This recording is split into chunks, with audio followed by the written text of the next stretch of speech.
sesuai dengan nama bulannya, amaliyah kita, iman kita dan ilmu kita juga meningkat. Jadi kata ulama, di bulan Syawal itu ada 3 poin yang harus meningkat dalam diri kita. Apa? Yang pertama, iman. Yang pertama apa, Pak? Iman. Dan selama bulan Ramadan itu kita digembleng, ya. Di bulan Ramadan tuh ada 3 hadis, Pak. Ada 3 hadis yang amalannya berbeda, syaratnya sama, kemudian natijah ataupun keuntungannya juga sama. Apa yang pertama? Yaitu man soma ramadhana imanan wahtisaban. Yang pertama itu siapa orang yang berpuasa. Ini amalnya puasa di bulan Ramadan, siang hari berarti kan puasa. Ada nggak yang malam hari puasa? Hah? Kalau kita Islam itu puasanya dari kapan? Dari mulai terbitnya fajar shadiq, adzan subuh sampai masuk adzan maghrib, itu puasanya kita. Amalnya puasa, syaratnya imanan, beriman, ya. Ada orang di luar Islam dia puasa, maka tidak dikatakan puasa, ya. Syaratnya imanan wahtisaban dan juga ihtisab. Apa itu ihtisab? Ihtisab itu seseorang beramal hanya mengharap ridho Allah Subhanahu wa ta'ala. Bahkan dalam sebuah hadis dikatakan seluruh amal itu diganjar sama Allah, ya, tapi khusus puasa Allah sendiri, ya. Kata Allah dalam hadis qudsi disebutkan seluruh amal puasa itu adalah li, kata Allah, untukku, dan aku sendiri yang akan membalasnya. Kenapa? Karena ibadah puasa ini adalah ibadah yang termasuk ibadah tersembunyi, ya. Orang kalau bersedekah ada orang yang tahu, sholat ada orang yang tahu, haji ada yang tahu, umroh ada yang tahu, mewakafkan sesuatu ada yang tahu, ya, menghibahkan sesuatu ada yang tahu, menyantuni yatim ada yang tahu. Tapi kalau puasa itu yang tahu hanya orang yang berpuasa dengan Allah saja. Bahkan istri kita juga mungkin bisa tahu, bisa nggak tahu, ya. Kalau kita misalnya puasa ataupun nggak puasa, kan nggak ketahuan tuh, Pak, ya. Puasa itu makanya ibadah yang sangat tersembunyi. Makanya kata Allah, nanti saya yang langsung membalas daripada amalanku puasa. Memberikan ganjarannya itu adalah Allah langsung. Maka amal yang pertama di sini puasa, ya. Syaratnya iman, berarti dia orang muslim. Kemudian ihtisab, hanya mengharap ridho Allah. Jadi amalnya bukan buat orang lain, ya, bukan buat ini dan itu, enggak. Dah mutlak karena Allah.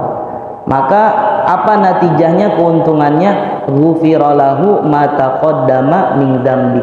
Allah akan mengampuni dosa-dosanya yang telah lalu. Itu amal yang pertama, ya, di bulan Ramadan. 3 amal berbeda, syaratnya sama dan juga keuntungannya sama. Kemudian yang kedua, man qoma ramadhana imanan wahtisaban ghufira lahu ma taqaddama min dzambi. Yang kedua itu ada hadis, siapa orang yang menghidupkan malam bulan Ramadan, ya. Ini malam bulan Ramadan, kalau dalam keterangan hadis ulama sepakat sholat taraweh, Pak, ya. Sholat taraweh. Makanya taraweh itu adalah ibadah yang apa? Yang hanya ada di bulan Ramadan. Kalau Bapak sholat tahajud, sholat taubat, ya, sholat witir dan yang lainnya itu ada di luar Ramadan. Tapi terkhusus yang namanya sholat tarawih itu hanya ada di dalam bulan Ramadan. Dan itu sekarang kita sudah melaluinya, nggak ada nih. Di bulan Syawal ada sholat taraweh, nggak ada. Walaupun tarawehnya bervariasi, ya. ada yang 11 rakaat, ada yang 23, ada yang 36, bahkan ada yang sampai 100 rakaat seperti itu ya. Maka ibadah di dalam bulan Ramadan, menghidupkan bulan Ramadan itu, di situ ulama sepakat, hadis itu ya, banyak yang menafsirkan menghidupkan malam Ramadan itu adalah dengan sholat tarawih. Tapi sholat tarawih juga jangan asal sholat tarawih ya Pak ya, sholat isyanya juga dijaga ya. Terus banyak kesalahan kita kadang, mohon maaf, setelah sholat isya itu kita nggak menjalankan sholat ba'diyah ya. Kan tipe kita itu beda-beda Pak ya, yang hadir di malam tarawih di bulan Ramadan itu beda-beda. Ada yang memang sebelum itu ya sudah memang ahli masjid, ada yang musiman kan gitu. Manusia juga nanti terbagi tiga tuh ya, setelah bulan Ramadan juga terbagi tiga ya. Ada yang memang sebelumnya sudah taat, masuk Ramadan tambah taat lagi.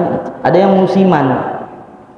Maka kadang yang musiman ini setelah sholat isya ya, setelah imam doa ya, biasa di beberapa masjid dikasih tahu tuh, nah, sekarang kita sholat ba'diyah isya, ataupun gak dikasih tahu ya, orang udah tahu setelah sholat isya itu ya sholat ba'diyah isya dulu. Ini kadang ada sebagian kita tuh yang nggak menjalankan sholat ba'diyah isya. Habis itu nanti pas taraweh langsung taraweh. Padahal sah nggak tarawehnya? Ya sah aja, tapi dia rugi ya Pak ya, rugi.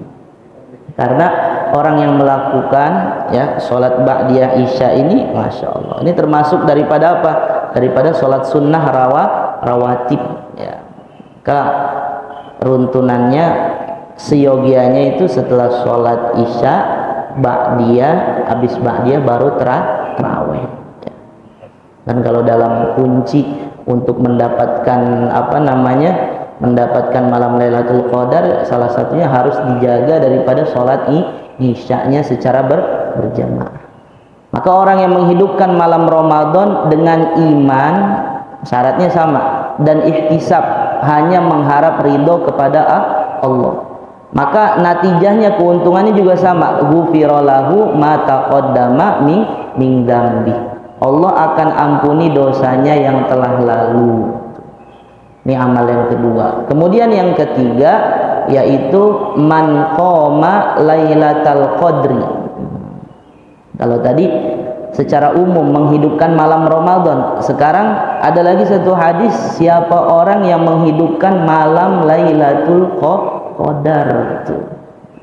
Hanya sebagian daripada kita ya, yang Allah pilih itu bisa meluangkan waktunya i'tikaf di mana, di masjid 10 hari ya. Alhamdulillah di Al-Muhajirin ada yang full ya, selama 10 hari terakhir tidak pulang ke rumah ya, makan, minum, istirahat di sini, meninggalkan daripada istrinya, keluarganya. Padahal udah mau Ramadan, mau akhir-akhir itu kan justru keperluan kita tuh banyak ya Pak ya.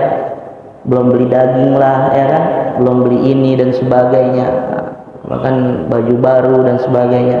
Tapi orang-orang pilihan Allah dia bisa meninggalkan itu. Semua sudah diatur, dah fokus di masjid. Yang penting kan cuannya dikasih ya Pak ya.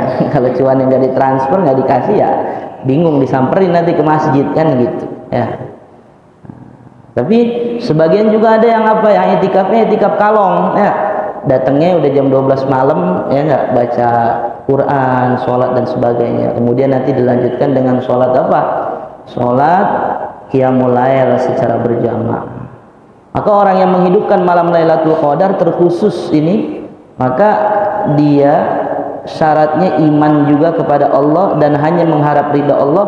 Allah ampuni daripada dosa-dosanya yang telah lalu. Maka dari hadis ini seharusnya di bulan Ramadan, setelah bulan Ramadan selesai, di bulan Syawal peningkatan, maka yang harus pertama kali meningkat itu dalam diri kita adalah keimanan kita. Iman kepada Allahnya harus tambah lagi ya. Iman kepada hari akhirnya harus tambah lagi. Iman kepada rukun iman yang 6 itulah kita harus bertambah. Kenapa? Karena selama Ramadan kita digembleng ya, Disuruh banyak bersedekah. Kan orang sedekah, orang zakat itu Pak ya, kalau cuma 10.000, 100.000 oke ya. Tapi kalau uang kita semakin besar lagi, nanti zakat malnya juga dikeluarkannya kan semakin besar ya. Kalau cuma 100.000, 2,5%-nya berapa? 2.500 ya, 2.500. Tapi kalau udah 1 M, 1 T, disedekah bayar zakat malnya udah bisa kebeli motor, kebeli mobil dan sebagainya. Maka di situ tambah cobaan lagi kan kita. Tapi orang-orang yang sukses dia keluarkan. Kenapa? Karena itu bukan milik dia. Justru kalau itu bercampur dengan harta kita, maka bahaya, bisa merusak harta kita. Kemudian juga yang kedua yang harus meningkat di bulan Syawal ini adalah apa? Amal kita. Ya. Ramadan itu adalah apa? Guru kita, ya. Guru yang mengajari kita menambah dari amalan-amalan fardu dengan amalan sunnah. Kan sholat tarawih itu sunnah. Yang sunnahnya saja kita dianjurkan untuk berjamaah, ya. Sholat tarawih itu kan dianjurkannya untuk berjamaah walaupun sholat sunnah. Maka di luar Ramadan yang dulu sholat sunnah saja kita secara berjamaah, sholat tarawih, di luar Ramadan yang fardu harus kita jaga secara berjamaah. Kita meningkatkan amal kita. Jangan sampai malah bulan Syawal ini bulan apa? Bulan penurunan dalam amal kita. Ya. Dan kita manusia nih Pak ya, Masya Allah, memang secara kebiasaannya seperti itu ya. Di awal malam bulan Syawal aja itu kan, malam 1 Syawal aja kita sudah yang itikaf sudah pulang ke rumah, apalagi yang nggak itikaf memang udah di rumah kan gitu ya. Itu udah berkurang tuh. Tadi malamnya kita Masya Allah biasa ngaji sekian, tapi malam hari raya itu kita sudah mulai merosot. Amal kita di malam 1 Syawal saja sudah mulai merosot. Padahal Imam Syafi'i mengatakan diantaranya ada 5 malam yang harus kita jaga itu. Diantaranya yaitu malam Lailatul Id, malam Idul Fitri maupun Idul Adha. Kalau malam Idul Fitri dalam sebuah riwayat hadis disebutkan itu disebut Lailatul Jaizah, malam apa? Malam untuk pembalasan ya. Malam yang digunakan oleh Allah untuk membayar kerjaan yang telah dikerjakan oleh hambanya. Maksudnya kerjaan di sini apa? Itu hambanya sudah puasa selama bulan Ramadan, sudah taraweh, sudah sodako, sudah yang lain-lainnya. Maka di malam itulah itu Allah ya bersaksi kepada para malaikat, wahai malaikatku, lihatlah sebagaimana orang yang bekerja di akhir bulan dia akan diberikan gaji, maka aku pun memberikan kepada mereka balasan berupa ampunan dan yang lainnya. Jadi biasanya kita di malam Ramadan ini suka di malam bulan 1 Syawal ini suka lalai Pak ya, banyaknya kan gitu. Kalau di Masjid Al-Muhajirin insya Allah nggak ada yang lalai, tetap istiqomah kan. Bahkan sebagian ada yang subuhnya kesiangan kan gitu. Nah karena udah nggak ada sahur lagi kan, nggak ada sahur lagi. Bahkan sahurnya nanti ya. Kalau di hari Id kita dianjurkan untuk makan dulu ya. Sebelum berangkat sholat Id dianjurkan untuk makan dulu. Setelah makan baru apa? Baru kita berangkat ke masjid. Bahkan berangkat ke masjidnya itu disunahkannya ya, berangkat dari satu arah, pulangnya dari arah yang lainnya lagi tuh ya. Misalnya Bapak datang dari mana, jalan sini nih, depan sekolahan nih kan. Nah, nanti rumah Bapak misalnya di daerah sini, maka Bapak pulangnya ya lewat yang sini. Tadi berangkat lewat yang sana gitu. Ya, berangkat dari satu jalan, pulang dari jalan yang berbeda. Itu juga dianjurkan, termasuk daripada sunnah-sunnahnya Id itu ya, sunnah-sunnah Idul Fitri maupun Idul Adha. Kenapa? Agar kita banyak berjumpa dengan manusia, dan di situ kita saling apa? Saling memaafkan ya. Kemudian yang ketiga yang harusnya ada dalam diri kita yang bertambah di bulan Syawal itu adalah apa? Ilmu kita. Ilmu kita bertambah ya. Biasa di bulan Ramadan itu kan kalau di Al-Muhajirin alhamdulillah hampir setiap malam ya Bapak dengerin kultum gitu kan, meledak tuh kepalanya kan gitu kan. Tapi harusnya diresapi karena ilmu itu harus diulang-ulang ya. Kita dengar sekarang nih ya, nanti 2 minggu yang ke depan ataupun jangan kan 2 minggu ya, baru bangun dari majelis ini aja nanti ditanya misalnya itu kan, tadi apa pengajiannya, nggak tahu ya, saya tidur, nah, kan gitu, lupa kita kan gitu. Apalagi sampai berhari-hari. Maka ilmu, iman ya, kebaikan itu harus sering apa? Dibicarakan, diulang-ulang. Dan agama itu memang seperti itu aja Pak ya. Oh agama begini-begini, emang begitu aja. Isinya sholat ya, kalau nggak ngingetin sholat ya. Kalau nggak ngingetin sholat, ngingetin zakat, ngingetin puasa, sodako ya kan. Terus hablum minan nas, sesama kita, sesama manusia. Mengingatkan apa lagi? Membersihkan daripada diri kita, daripada penyakit-penyakit hati dan sebagainya. Itu isinya daripada agama. Nanti sesekali kalau terjadi sesuatu, maka kita diperintahkan untuk berjihad ya, berjuang di jalan Allah Subhanahu wa taala. Maka 3 poin ini hendaknya di bulan Syawal kita harus meningkat. Apa tadi yang pertama? Iman, kemudian amal kita, kemudian yang ketiga daripada ilmu kita. Maka hadirin wal hadirat jamaah salat subuh yang dirahmati Allah Subhanahu wa taala, kesempatan pagi hari ini kita akan melanjutkan daripada kajian kita ya Pak ya. Kajian kita tentang kitab Al-Kabair. Kalau kemarin di bulan Ramadan kita sedikit membahas tentang bab fikih, sekarang kita masuk lagi mengaji daripada kitab hadis, yaitu hadis-hadis yang diambil daripada kitab Al-Kabair. Di sini kita lanjut kepada dosa besar yang ke-9, yaitu hijrul aqarib, memutuskan tali silaturahmi kepada sesama kerabat. Termasuk dosa besar Pak ya. Di bulan Ramadan kita dianjurkan ya, dianjurkan untuk apa? Menyambung tali silaturahim. Bahkan di antara ciri orang yang bertakwa itu wal afina 'anin nas, memberikan maaf kepada sesama manusia. Tadi kita sampaikan orang setelah Ramadan itu terbagi menjadi 3.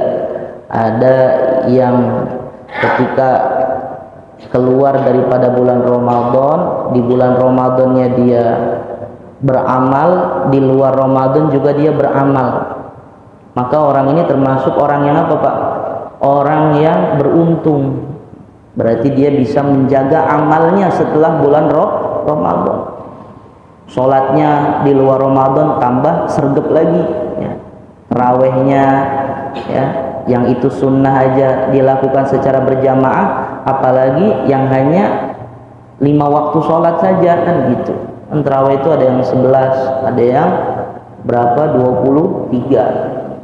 Maka di luar Ramadan orang ini dia jaga daripada apa? Daripada amaliyahnya, baik sholatnya, baik bacaan Al-Qur'annya, baik sodakohnya, dan amal-amal yang lainnya orang ini jaga. Maka orang yang seperti ini dikatakan orang yang robih, orang yang beruntung ya. Orang yang di bulan Ramadan dia beramal, setelah bulan Ramadan dia pun tetap menjaga daripada amalnya. Maka orang ini dikatakan orang yang beruntung. Kemudian yang kedua yaitu orang yang apa? Di bulan Ramadan dia beramal ya. Di bulan Ramadan sholat, puasa, sedekah ya. Tapi ketika keluar daripada bulan Ramadan, keluar juga itu amal-amalnya, hilang juga amal tersebut. Makanya berarti orang ini dikatakan orang apa? Orang yang hanya beribadah musiman di bulan Ramadan. Orang yang seperti ini disebut orang yang merugi ya. Orang yang merugi. Kenapa? Karena di bulan Ramadan dia banyak beramal, tapi setelah Ramadan amalnya hilang, ikut juga hilang seperti Ramadan. Ramadannya usai, amalnya juga usai. Maka orang seperti ini menjadi orang yang apa Pak? Yang merugi ya. Bahkan orang yang seperti ini termasuk apa? Termasuk orang yang Ramadannya tidak diterima oleh Allah Subhanahu wa taala. Karena amal itu ciri-cirinya kalau diterima sama Allah maka dilihat setelah beramal. Ya. Satu amal itu kalau kita mau tahu diterima sama Allah apa tidak, maka ciri-cirinya dilihat setelah beramal. Ada orang haji misalnya, ada orang umroh, hajinya ini mabrur enggak, umrohnya mabrur apa enggak, maka dilihat setelah hajinya. Ya, kalau setelah haji malah semakin jauh dari masjid, ya enggak, kepada sesama semakin tidak ada rasa peduli, ya, baca Al-Quran, wah, semakin malas dan sebagainya. Wah, berarti ini alamat hajinya ini tidak diterima oleh Allah Subhanahu wa ta'ala. Kenapa? Karena nggak menggiring dia semakin dekat kepada Allah ya. Tapi kalau yang diterima, yang mabrur, oh dulu sholatnya ya setelah azan baru datang ya. Sekarang sebelum azan bahkan 5 menit 10 menit sebelum azan sudah datang, semakin meningkat lagi. Maka orang yang seperti ini ciri-ciri orang yang diterima daripada ibadahnya. Kemudian yang ketiga itu apa Pak? Yang ketiga itu ada orang yang dia memang di bulan Ramadan pun tidak beramal ya. Setelah bulan Ramadan juga ya memang nggak beramal. Jadi adanya bulan Ramadan itu nggak bisa merubah dirinya untuk beramal. Ya, Bapak lihat ya, kalau awal Ramadan tuh biasa ada fenomena tuh. Ada orang yang jarang ke masjid, pas Ramadan itu ke masjid dia awal Ramadan tuh kan. Makanya biasanya kita lagi itu pernah ya ditanya, Ustadz gimana nih masalah sopnya, karena di musola ini nggak muat ya kan. Kalau awal Ramadan paling 2 hari doang. Jadi pengurus masjid juga udah tahu paling 2 hari 3 hari, mentok-mentok seminggu kan begitu. Nah, tapi ada Pak orang yang benar-benar itu masuk Ramadan juga nggak tergoyah hatinya ya, nggak tergugah hatinya untuk menjadi baik ya. Apalagi di luar Ramadan ya, maka lewat sudah. Maka orang yang seperti ini termasuk orang yang apa Pak? Orang yang celaka ya. Orang yang celaka karena bulan Ramadan tidak ada pengaruh bagi dirinya ya. Sama seperti kita Pak, kalau Bapak ketinggalan sholat, Bapak merasa bersedih, berarti masih ada iman. Bapak melakukan satu kejahatan, Bapak masih merasa ya Allah ini dosa lagi misalnya kan gitu, berarti kita masih ada iman. Tapi kalau udah lempeng aja hati kita ya, berbuat dosa itu lempeng aja, nggak merasa bersalah, wah ini perlu dipertanyakan ya. Keimanan kita perlu dipertanyakan. Takut-takut keimanan itu sudah apa? Sudah terlepas daripada diri kita. Maka mudah-mudahan Allah jaga kita daripada golongan-golongan tersebut, dan Allah jadikan kita termasuk golongan orang-orang yang pertama tadi, yang setelah Ramadan tetap bisa menjaga daripada keimanan kita, amal kita, dan juga ilmu kita semakin meningkat. Amin ya rabbal alamin.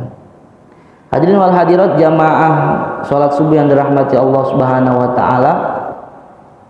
Di sini Allah Subhanahu wa taala berfirman, yudillu bihi katsira wa yahdi bihi katsira wa ma yudillu bihi illal fasiqin. Ayat ini menerangkan tentang apa? Tentang peringatan agar seseorang itu tidak memutuskan tali silaturahmi ataupun tali silaturahim sesama kerabat. Allah berfirman, dengan Al-Quran banyak orang yang disesatkan, dan juga dengan Al-Quran banyak orang yang mendapatkan hidayah. Wa ma yudillu bihi illal fasiqin. Tidaklah orang yang disesatkan oleh Allah dengan Al-Quran itu kecuali orang-orang yang fasik.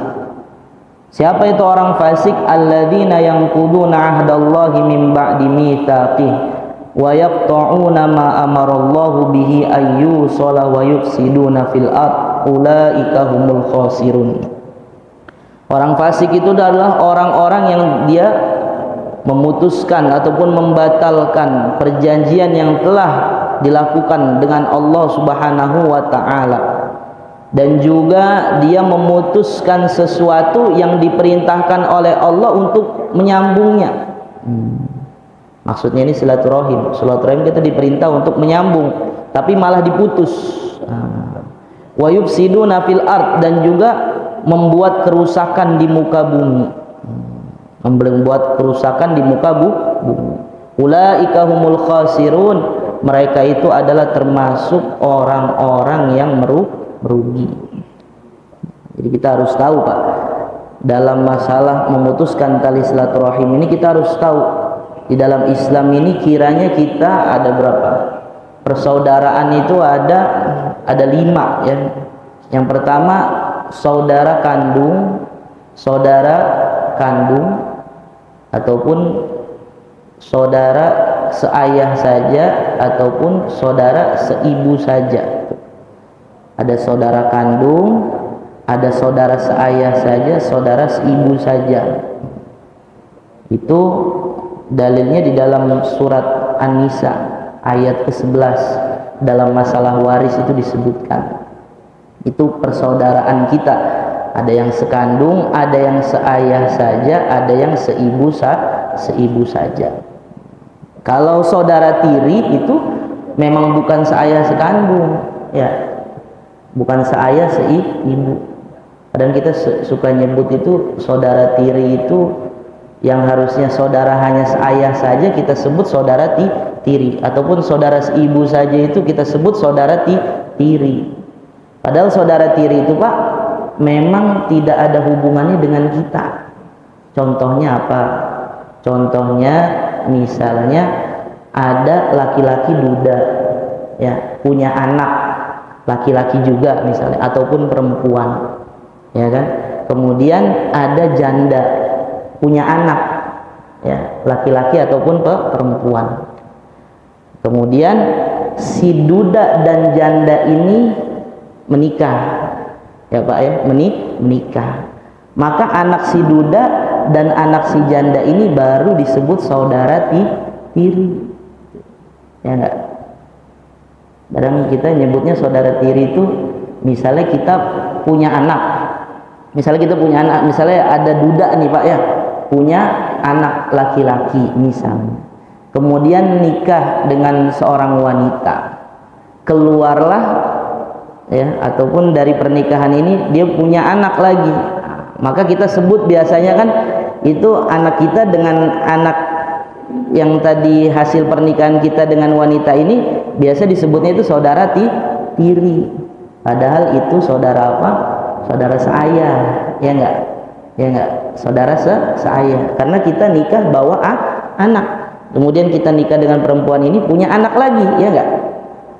Anak ini ya, anak yang dari perempuan ini dengan anak kita yang bawaan itu kan samanya hanya seayah kan, dia seibu enggak seibu ya enggak seibu. Biasa kadang kita begitu suka disebutnya saudara tiri, padahal saudara tiri itu memang antara anak ini ya itu tidak ada hubungan nasab sama sekali. Kayak tadi itu ada duda punya anak laki-laki misalnya, ada janda punya anak perempuan ya, dia nikah. Nah, maka anaknya si duda dan anaknya si janda ini itu baru namanya saudara tiri, karena dia nggak ada hubungan nasab sama sekali ya enggak. Sekarang bapaknya si ini siapa? Bapaknya anaknya si duda ini ya si duda itu kan. Ibunya siapa? Ibunya udah nggak ada, bisa cerai ataupun mati, meninggal kan gitu. Kemudian si anak perempuan ini juga bapaknya siapa? Nggak ada bapaknya kan, bisa mati ataupun cerai. Ibunya ya ini. Antara dia dengan ini ada rahim nggak ada kan? Nah, berarti itulah yang dinamakan dengan saudara tiri. Makanya kalau saudara tiri itu apa, Pak? Saudara tiri itu boleh menikah ya, sesama saudara tiri itu boleh nikah tuh, Pak ya. Saudara tiri boleh nikah, bapaknya nikah sama ibunya, anaknya nikah sama anaknya lagi, enggak apa-apa kan, orang lain, saudara tiri. Tapi kalau kita ya misalnya mau menikahi anak tiri itu hati-hati ya. Boleh juga kita ya. Misalnya Pak, Bapak ini seorang duda ya, nikah dengan janda, janda punya anak perempuan ya. Setelah nikah pas dilihat ternyata anaknya lebih cakep kan gitu kan. Ya, boleh nggak kita nikahin anaknya? Boleh, asalkan belum kita dukhul ini si perempuan nih Pak ya, belum berhubungan badan, terongnya itu belum masuk ya ke dalam lubang roti, itu belum masuk tuh. Tapi kalau ibunya udah kita embat ya kan, anaknya mau diembat lagi nggak boleh ya. Kalau habis nikah pas lihat anaknya lebih cakep nih, udah ceraiin aja ibunya. Boleh nikah sama anak tirinya, kenapa? Karena belum kejadian sesuatu. Tapi ya, kalau nggak malu aja kan gitu ya. Itu ya. Jadi anak tiri itu begitu ya. Anak tiri itu bukan seayah seibu, ada lagi seayah, saudara seayah, ada saudara seibu saja. Ada saudara seayah saja, ada saudara seibu saja. Kalau tiri itu beda ayah memang, dan juga beda ibu saja. Tadi contohnya gampangannya gitu tuh. Duda datang bawa anak ya kan, si janda juga ya punya anak, nikah dia. Anaknya, antara anaknya duda dengan anaknya si janda ini, dia itu namanya saudara tiri. Dia bisa menikah. Kenapa? Karena sama-sama orang lain. Kemudian selanjutnya di sini Allah Subhanahu wa taala di dalam Al-Qur'an juga mengatakan itu kalau saudara sekandung, seayah ataupun seibu. Ada lagi saudara juga Pak, saudara sesusuan ya Pak ya. Itu saudara kita juga harus kita jaga. Hubungan dengan mereka itu harus kita jaga. Saudara sesusuan. Saudara sesusuan itu sama ya. Pokoknya kalau orang udah misalnya ada seseorang ya, anak bayi disusui, umurnya belum sampai 2 tahun, disusui dengan seorang wanita ya. Disusui dengan seorang wanita, maka siapa saja yang mahram daripada wanita ini menjadi mahram bayi tadi itu ya.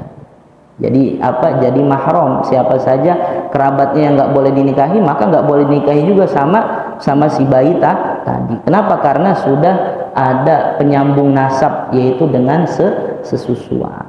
Maka dengan keluarga sesusuan juga kita harus menjaga daripada kekerabatan, dijaga daripada tali silaturahim. Kemudian selanjutnya juga ada saudara itu seagama dan seakidah ya. Saudara seagama dan seakidah, seperti bapak-bapak ya dengan kami ya, kita tidak ada hubungan secara nasab, tidak ada hubungan sesusuan, juga nggak ada hubungan, tapi kita ini sesama umat Islam saudara. Saudara siapa? Seagama dan juga seakidah. Bahkan dalam surah dikatakan antara orang muslim dengan muslim lainnya itu seperti jasad yang satu ya. Orang kalau sakit gigi, maka semua bagian tubuh yang lainnya akan merasa tidak enak gitu. Maka ketika seorang muslim, ada satu muslimnya itu disakiti, maka harusnya juga kita merasa sakit. Seperti saudara-saudara kita yang sekarang ada di Palestina itu kan Pak ya. Kita kalau lagi makan harus ingat mereka juga Pak ya. Allah, alhamdulillah kita bisa makan. Mereka di sana bagaimana ya? Kalau kita dari video-videonya itu sampai kering begitu Pak ya, sampai kurus ya kan, masya Allah, saking kelaparannya. Maka kita harus ingat terus, sehingga apa? Sehingga kita ada rasa syukur, dan juga kita ada rasa apa? Rasa iba kepada mereka ya, kasihan kepada mereka. Punya lebih rizki, berikan. Kan banyak itu ya, untuk menyalurkannya itu banyak ya, melalui lembaga-lembaga banyak. Kita jangan sampai putus, terus continue kan gitu. Jangan hanya kalau ada orang Palestina aja Pak kita nyumbang, habis itu udah ya, nanti lagi, jangan. Tapi harus kita sisihkan kalau kita memang punya kelebihan harta. Karena apa? Karena ini termasuk kepedulian kita sesama umat Islam ya. Man lam yahtam bi amril muslim ya. Siapa orang yang nggak ada peduli, nggak ada perhatian terhadap perkaranya orang yang Islam, orang yang beriman, kata Nabi, falaisa minni, dia bukan termasuk daripada golongan. Jadi kita juga ada persaudaraan sesama apa? Sesama muslim. Kemudian yang selanjutnya itu adalah kita saudara sebangsa dan setanah air, ya. Satu bangsa dan tanah air. Ini juga kita saling bersaudara. Kenapa? Karena juga ada dalam Al-Qur'an, ya, ditegaskan bahwasannya Nabi Hud itu termasuk daripada kaum 'Ad, ya. Maka di situ juga kita sesama orang-orang yang tinggal di negara Indonesia ini, sebangsa dan setanah air, kita harus menjaga daripada kerukunan, perdamaian dan sebagainya. Maka inilah kita harus menjaga daripada ukhuwah Islamiyah, ya. Persaudaraan daripada Islam harus kita jaga. Jangan kita membuat kerusakan di muka bumi ini. Allah telah mengingatkan kepada kita. Karena orang-orang yang membuat kerusakan di muka bumi ini, mereka termasuk daripada orang-orang yang merugi, baik rugi di dunia, terlebih lagi rugi di akhirat. Wa fi sahihaini anna Rasulullah sallallahu alaihi wasallam qala la yadkhulul jannata qati'ur rahimin. Dalam hadis yang diriwayatkan oleh Imam Bukhari dan Imam Muslim, berarti hadis ini disebutnya muttafaqun alaih, ya. Dua ulama besar dalam ilmu hadis, Imam Bukhari dan Imam Muslim, sepakat dengan kesahihan hadis ini. Apa bunyinya? La yadkhulul jannah qati'ur rahimin. Tidak masuk surga orang yang memutus tali silaturahim. Nah, dalam hadis lain dikatakan orang yang menyambung tali silaturahim itu adalah orang yang menyambung. Kalau namanya menyambung itu berarti putus, ya. Kalau menjaga berarti enggak putus, ya. Merawat silaturahim berarti memang dia enggak ada gesekan. Tapi kalau ada gesekan itu baru itu namanya menyambung. Makanya laisal wasil, orang yang menyambung itu bukan orang yang yang menjaga tali silaturahim, tapi yang menyambung itu ada orang yang memutuskan tali silaturahim, baru orang ini menyambung. Ya, kita nih dicuekin misalnya sama saudara kita, gitu kan, sama adik kita, sama paman kita ataupun sama sepupu kita. Nah, habis itu kita sambung, kita deketin terus, Pak, ya. Karena orang banyak, Pak, dia itu baca Quran banyak, sehari bisa 10 juz, ya, bahkan sehari bisa khatam mungkin kan, ataupun sehari 3 juz, ya, ada yang 2 juz, ada yang 1 juz. Sholat berjamaahnya itu di masjid nggak putus, ya, sodakohnya juga nggak putus. Tapi urusan menyambung tali silaturahim ini kita banyak yang gagal kan, gitu. Padahal kalau kita mau belajar setelah Ramadan itu kan ciri-ciri orang yang bertakwa apa? Dia memberikan maaf, ya, kepada manusia. Manusia di sini masih umum, baik kerabat kita ataupun orang lah. Makanya dengan orang-orang yang kita punya gesekan itu kita sambung. Bagaimana caranya? Assalamualaikum, ucapkan salam, ya. Jangan kita malah melengos. Wah, dia ada di sebelah sono tuh, sebelah barat, kita kabur sebelah sini, ya. Ini dia sopnya di tengah, saya ke samping. Dia sop pertama, saya di sop kedua, kan begitu. Jangan. Tapi kita sambung. Dan orang yang baik itu orang yang memulai itu, Pak, ya, orang yang memulai. Bahkan orang yang punya sifat pemaaf itu juga termasuk ciri-ciri ahli surga, ya. Kita telah dengar mungkin hadis yang sangat masyhur, riwayat, ya, ada seorang sahabat Ansor yang disebut oleh Nabi sebagai ahli surga. Sebentar lagi akan datang ahli surga. Ketika Nabi buat majlis, ternyata datang laki-laki itu. Hari keduanya Nabi bilang lagi, sebentar lagi akan datang seorang laki-laki ahli surga. Orang itu lagi. Hari ketiganya dia lagi. Ternyata apa? Pas ditanya, diselidiki, dia nggak punya amalan yang bermuluk-muluk, tapi amalannya satu apa? Sebelum tidur dia maafkan daripada kesalahan-kesalahan orang yang telah mendoliminya. Makanya kalau hati kita itu lapang, ya, plong aja, nggak ada masalah sama orang, enak, ya nggak ada masalah sama orang, Maka itu penting. Kenapa? Karena takut-takut kita ini nggak masuk ke dalam surga. Tapi bukan berarti kita nggak amar ma'ruf nahi mungkar ya Pak ya. Dibilang aduh ada saudara kita nggak sholat, akhirnya nggak kita tegur, nggak kita ajak. Kenapa? Wah, menjaga persaudaraan itu lebih baik. Nah ini salah juga. Jangan ya, kita ingati ya kan, ingat. Bahkan kalau kita dalam berdakwah ya nggak ada orang yang membenci kita, berarti dakwah kita ini perlu dipertanyakan. Karena Nabi itu kalau berdakwah dibenci ya. Nabi kan kalau ngajak kepada Islam dibenci sama Abu Lahab ya enggak, sama Abu Jahal dibenci Nabi ya. Tapi kalau pribadinya Nabi mereka nggak benci ya. Kalau ada orang benci sama kita gara-gara kita ajak ke masjid misalnya, gara-gara kita ajak untuk baik, berarti kita dapat sunnahnya Nabi, memang seperti itu ya kan. Tapi kalau ada orang benci karena sifat kita, kepribadian kita, nah berarti kita perlu introspeksi. Misalnya, dia mah cuma ngomong doang katanya ya, nyuruh orang sedekah tapi nggak pernah sedekah kayak gitu ya, nyuruh orang apa ini tapi dia nggak ini, berarti kan kepribadian kita yang salah. Kita perlu introspeksi, perlu berbenah gitu. Karena hadisnya sangat ini sekali ya Pak ya, bahkan riwayatnya ini Sahihain, Imam Bukhari dan Imam Muslim. Kemudian selanjutnya faman qata'a aqaribahu ad-du'afa. Di sini dalam keterangannya disebutkan siapa orang yang memutuskan tali silaturahim kepada kerabatnya yang lemah. Wa hajjarahum, dan juga dia apa? Menghijr. Hijr itu apa Pak? Dia berbuat tidak baik kepada saudaranya yang lemah tadi itu. Wa takabbara alaihim, dan dia sombong kepada mereka. Walam yasilhum bibirrihi, orang ini dia tidak menyambung tali silaturahim dengan kebaikan yang dia miliki. Wa kana ghaniyan, padahal orang itu orang kaya ya. Ada orang kaya punya kerabat yang lemah, yang miskin ya. Fahuwa dakhilun fi hadzal wa'id, maka orang tersebut masuk dalam ancaman yang telah disebutkan tadi. Apa?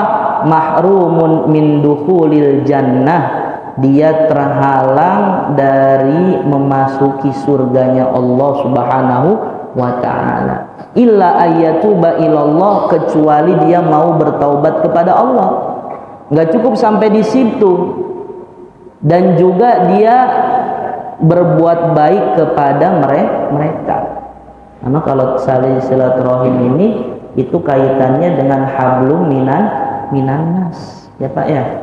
Kalau Bapak mohon maaf misalnya kita berzina ya, berzina, meninggalkan sholat, naudzubillah ya kan, maka caranya bagaimana? Taubat, minta ampun kepada Allah ya, berbuat baik lagi, memperbaiki diri, maka cukup.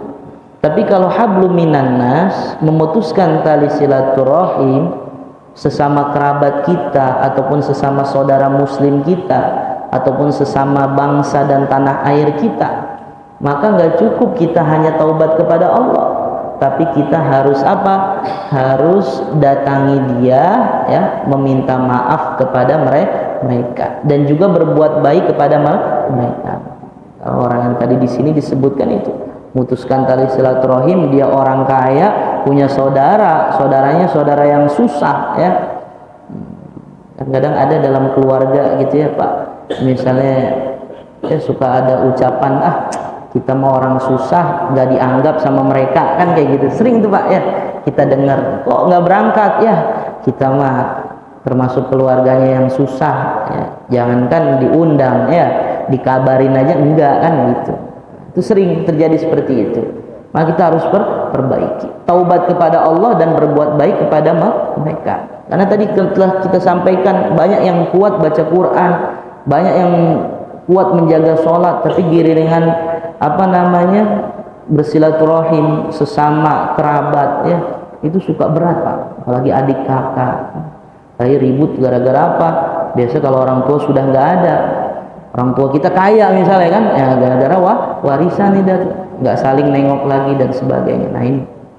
Kemudian juga warada fil hadits an Rasulillah sallallahu alaihi wasallam annahu qala, Rasulullah SAW bersabda, barang siapa yang memiliki kerabat yang lemah dan dia tidak berbuat baik kepada mereka dan tidak menyalurkan sedekahnya, ya, dan dia menyalurkan sedekahnya kepada selain mereka, ya, maka Allah Subhanahu wa taala tidak menerima daripada sedekahnya dan Allah tidak akan melihat dia di hari kiamat dengan pandangan rahmat, ya. Jadi orang yang dia punya kerabat dekat, ya, dia nggak berbuat baik kepada mereka, bahkan orang ini yang tadi kaya dia bersedekah, sedekahnya kepada selain mereka. Ya, sering kami sampaikan, kadang orang itu sama orang lain, sama kawannya, sama sahabatnya itu loyal Pak, ya, tapi giliran sama saudara sendiri itu Masya Allah diempet betul tuh, ya, ya.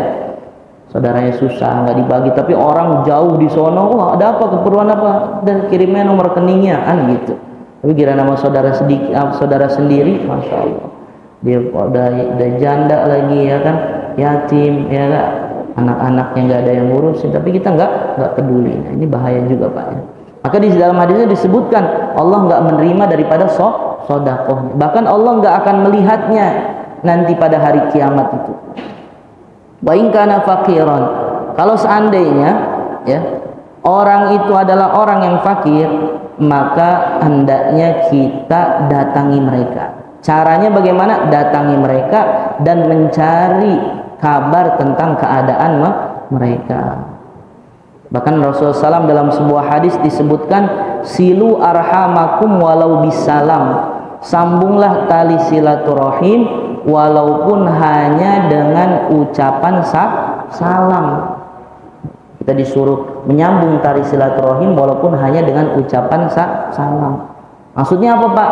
Bapak misalnya punya keluarga jauh di Kalimantan sana, di Sulawesi sana, di Papua sana, ataupun di luar negeri, ya, kita sambung tali silaturahimnya walaupun hanya dengan ucapan salam. Assalamualaikum, bagaimana kabarnya Om, misalnya, ataupun bagaimana kabarnya Dek, ya kan, bagaimana kabarnya Kak, dan sebagainya. Kita sambung dengan ucapan salam. Walaupun kita misalnya, aduh sayanya yang miskin justru Ustaz, gitu, mereka kaya-kaya semua, kita sambung juga tali silaturahim, ya.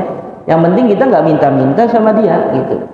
Karena sifatnya orang itu Pak, kalau diaduin masalah sekali masih mau denger, gitu kan, tapi kalau udah 2 kali ngadunya ke dia terus, ya, dikira orang kaya nggak punya masalah, emang kan gitu, ya. Kan ada sebagian orang-orang yang kaya itu dia nggak mau kalau diminta. Kalau diminta nggak mau, ya harus perhatian, sebelum diminta sudah memberi, seperti itu. Itulah sifatnya sahabat, ya.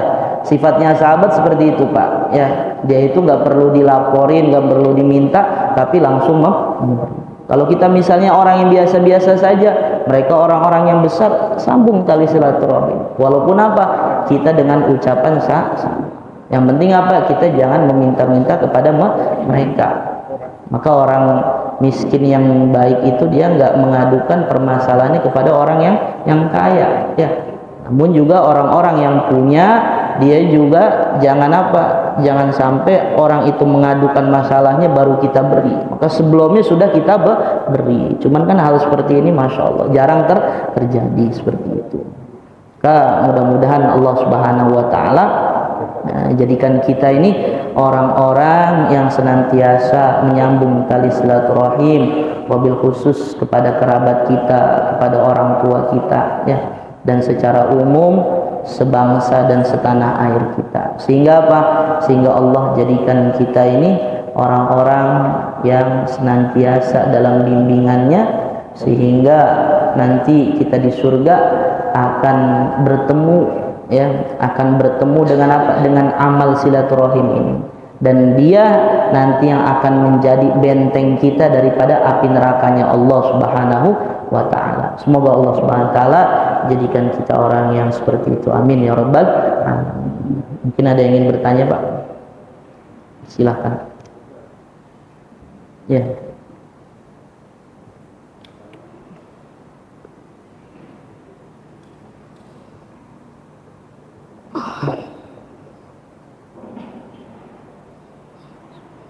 Terima kasih.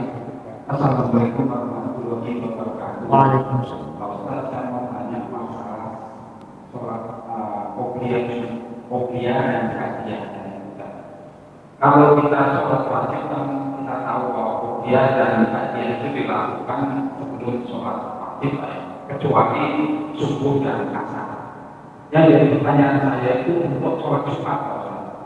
Ketika masjid itu azannya satu kali, itu dia tidak melakukan sholat kopiah Jumat. Sedangkan yang masjid yang azannya dua kali, pada saat azan pertama jamaah sebagiannya sholat kopiah dan sebagian tidak sholat kopiah. Kalau yang azannya satu kali kan ketika imam langsung khotbah itu kan tidak ada sholat kopiah Jumat. Yang pertama itu yang lebih afdol dari mana, apakah azannya satu kali atau azan dua kali.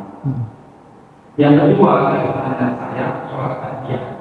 Di dalam hadis Bukhari Muslim itu soal kajian Jumat itu ada yang dilakukan dua kali, satu kali salam, dan ada yang empat kali empat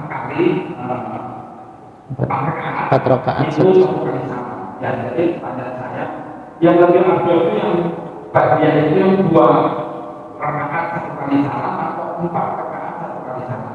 Dan terima kasih. Wassalamualaikum warahmatullahi wabarakatuh. Waalaikumsalam warahmatullahi wabarakatuh. Pertama untuk masalah sholat Jumat ya Pak ya, ada azan satu kali dan ada azan dua kali ya. Memang dulu itu zaman Nabi adanya satu kali ya, tapi semakin kesini ya, di zaman daripada Sayyidina Umar ya, umat Islam semakin banyak, maka ijma' sahabat dia menambahkan lagi azan menjadi dua kali. Tapi pada intinya azannya itu yang kita amalkan di Indonesia ini, masuk azannya itu ketika sudah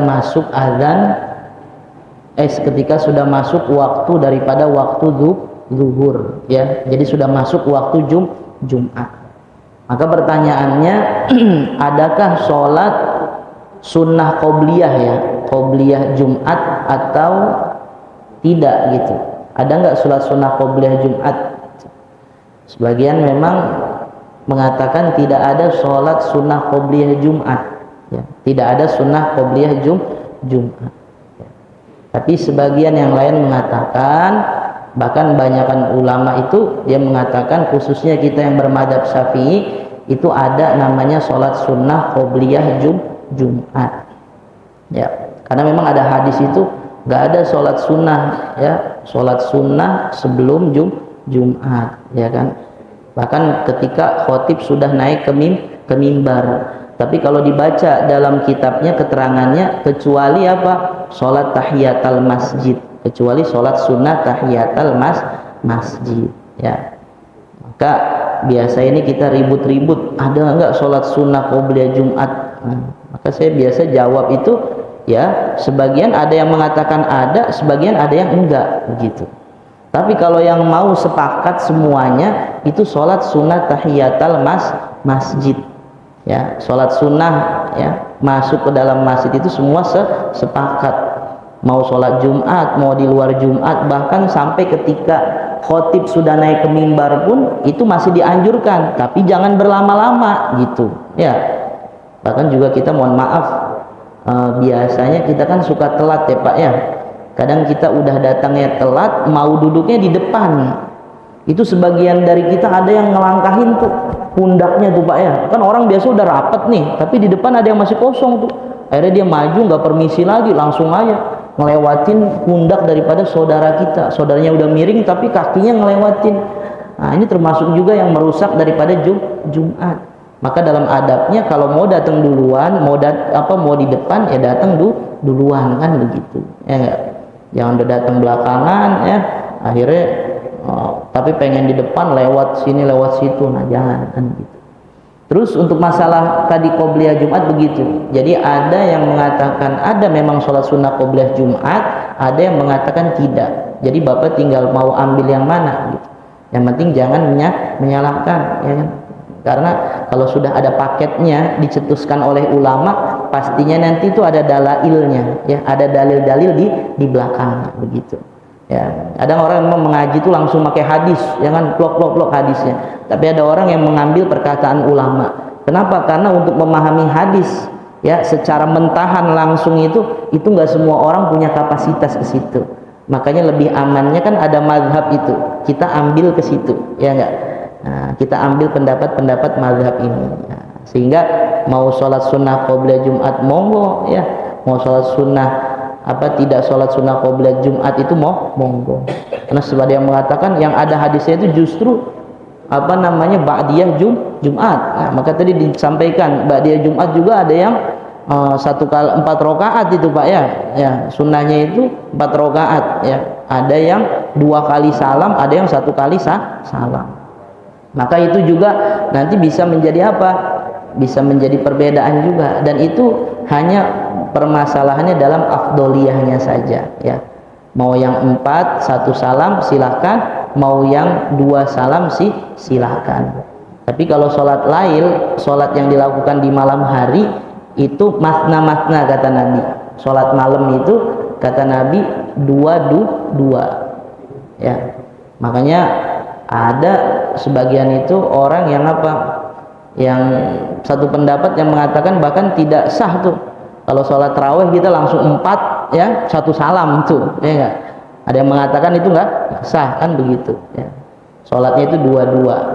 Nah nanti setiap 4 rakaat itu ada jeda istirahat. Itu satu hadis tuh Pak, hadisnya sama tapi dipahami sama ulama itu berbeda. Nah itu gitu. Jadi nggak ada masalah ya, nggak ada masalah. Kalau kita sholat di siang hari ya nggak, seperti kan ada sholat sholat tasbih kan ya. Sholat tasbih juga itu berapa rakaat? Itu kan 4 rakaat kan gitu. Maka mau pakai yang 2 silahkan, mau pakai yang 4 silahkan. Cuman kalau biasa yang kita amalkan tuh memang memang biasanya yang 2 ya. Padahal yang 4 juga nggak jadi masalah. Yang penting kalau 4 1 kali tasyahud ya. Jangan nanti 4 kayak sholat fardu ya nggak. Ada tasyahud awal, ada tasyahud akhir, jangan. Jadi seperti itu ya Pak ya. Jadi sholat sunnah qobliyah itu memang banyak pertanyaan seperti itu. Mau yang mengamalkan monggo silahkan ya. Biasanya bahkan saya dapat lagi satu masjid itu di dekat belakang rumah Ampera, itu rumah makan Ampera depan Yarsi itu Pak ya. Di situ tuh di belakang situ tuh ada kali, di situ ada masjid Al Ghufron. Kalau itu beda lagi dia Pak ya. Dia mengamalkan sholat sunnah juga. Kalau biasa kan kita yang adzannya 1 kali nggak ada sholat sunnah gitu kan ya. Kalau dia beda, masuk waktu adzan tek gitu kan, maka semua jamaahnya itu bangun sholat sunnah qobliyah gitu. Udah sholat sunnah qobliyah baru adzannya sekali ya enggak gitu. Jadi setelah sholat sunnah qobliyah khotib naik ke mimbar baru adzan. Biasa kalau yang adzannya 1 kali kan justru nggak ada sholat sunnah qobliyahnya kan, langsung adzan aja kan gitu ya enggak. Habis berarti kalau langsung adzan berarti sebelum adzan khotib sudah naik ke mimbar. Nah gitu. Nah ini ternyata ada lagi satu model tuh. Berarti dia mengamalkan sholat sunnah qobliyah. Masuk waktu azan, semua jamaah bangun, sholat sunnah qobliyah, baru habis itu khotib naik ke mimbar, baru azan. Nah, berarti dia nggak mau pakai yang azannya 2 kali, tapi azannya 1 kali, tapi mau pakai sholat sunnahnya gitu. Tapi dalam madzhab Syafi'i yang paling afdol itu memang adzannya adzan 2 kali ya Pak ya. Adzannya 2 kali, di antara adzan itu kita sholat sunnah qobliyah. Ada yang mengatakan nanti bilang begini ya nggak apa-apa monggo ya. Kamu lebih pintar siapa dengan ulama-ulama yang telah mencetuskan gitu kan. Karena sekarang kan gitu Pak, mainnya hadis ya enggak. Nah, tapi dia nggak memahaminya secara gelondongan gitu. Sedangkan ada ulama yang sudah membahas hal ini gitu. Jadi monggo Bapak mau sholat sunnah qobliyah monggo, nggak sholat sunnah qobliyah nggak ada menurut pemahaman sebagian orang ya sudah monggo, yang penting jangan nggak sholat Jumat kan gitu. Kalau nggak sholat Jumat bahaya kita kan seperti itu gitu ya Pak ya. Insyaallah ya. Nanti kalau sholat sunnah ba'diyahnya mau yang 2 rakaat mau yang 4 rakaat itu nanti sebagian ulama ada yang mengatakan afdolnya 4, ada yang mengatakan afdolnya itu ya 2 begitu. Nanti begitu aja tuh ya. Jadi monggo yang penting kita jaga daripada sholat sunnah ba'diyah. Biasanya kadang kita malah ba'diyahnya cuman berapa Pak? Cuman 2 ya. Biasanya ba'diyah 2. Padahal setelah sholat apa namanya? Setelah sholat Jumat itu Pak, itu sebenarnya ada satu amalan yang sangat bagus itu. Kadang kita cuman mau ngamalinnya itu agak sulit. Itu kita baca Al-Fatihah 7 kali, ya, baca surat Al-Ikhlas 7 kali, baca surat Al-Falaq 7 kali, baca surat An-Nas 7 kali. Ya, setelah ini kita baca itu dalam posisi kita masih seperti tasyahud, ya, masih seperti tasyahud akhir. Jadi belum duduk sila, ya enggak, masih seperti tasyahud akhir. Mungkin kalau orang yang badannya besar agak berat kan gitu ya, ya nggak apa-apa lah kan gitu, berubah jadi iftirosh. Kadang tasyahud akhirnya agak berat buat orang yang badannya besar ya, seperti siapa ya kan gitu. Itu kita terus baca Al-Fatihah 7 kali, Al-Ikhlas 7 kali, Al-Falaq 7 kali, An-Nas 7 kali. Baru habis itu doa. Doanya apa? Allahumma ya Ghaniyu ya Hamid, ya Mubdi'u ya Mu'id, ya Rahimu ya Wadud, aghnina bihalalika an haramik, wa bi ta'atika an maksiatik, wa bi fadlika amman siwak. Ini dibaca doanya 4 kali. Keutamaannya apa? Orang yang mengamalkan ini setiap habis Jumat, ya, maka Allah akan jaga dia dan keluarganya sampai Jumat selanjutnya. Dan juga Allah akan cukupi kebutuhannya dia dan keluarganya dengan hal-hal yang halal ya Pak ya. Dengan rizkinya yang halal Allah akan cukupi dari apa? Dari Jumat tadi sampai Jumat selanjutnya. Itu akan Allah jaga seperti itu. Cuman kita biasanya ya langsung Al-Fatihah, habis Al-Fatihah doa. Tapi di sebagian masjid ada yang masih mengamalkan. Tapi itu fleksibel aja Pak ya istilahnya. Insyaallah Pak ya. Cukup ya. Al-Fatihah. A'udzubillahi minasyaitonir rajim. Bismillahirrahmanirrahim. Iyyaka na'budu wa iyyaka nasta'in. Shiratal mustaqim. Shiratal ladzina an'amta 'alaihim. Allahumma shalli 'ala sayyidina Muhammad wa sallim wa radiyallahu tabaraka wa ta'ala an kulli sahabati rasul ajma'in. Alhamdulillahi rabbil alamin hamdan syakirin. Hamdan na'iman hamdan yuwafi ni'amahu yukafi mazidah. Ya rabbana zalamna anfusana wa illam taghfir lana wa tarhamna lanakunanna minal khasirin. Allahumma zidna wa la tanqusna wa akrimna wa la tuhinna wa ansurna wa la tansur alaina. Allahumma zidna ilman warzuqna fahman. Rabbi zidni ilman warzuqna fahman. Allahumma fa'alna bima 'allamtana wa 'allimna ma yanfa'una wa zidna ilman. Rabbana atina fid dunya hasanah wa fil akhirati hasanah wa qina adzabannar. Walhamdulillahi rabbil alamin. Akhirul kalam. Assalamualaikum warahmatullahi wabarakatuh.